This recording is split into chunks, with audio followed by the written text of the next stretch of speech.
Hello everyone, welcome to my channel. In today's tutorial, I'm going to demonstrate how to insert page borders in your Word document.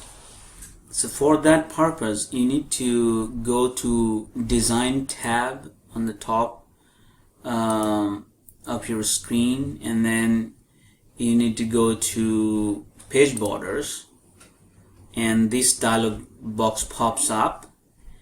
So you select box, and then you choose your style. Like you can choose a solid line or a dotted line or more thicker borders, whatever you like. So I'm gonna choose this one, and it gives you a preview.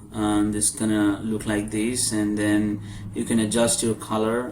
So you can leave it automatic, which is like a black color, and then you can choose a color of your liking, to your liking. Choose a color, and then you can also adjust to white. You can choose thick or thin color.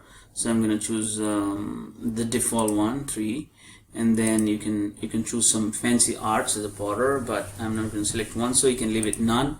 But if you want to, you can adjust your arts as well, and then apply to the whole document. If you want it to be applied to all the pages in your document, then apply to whole document. But there's an option that you can choose it for a particular section or a paragraph or a page.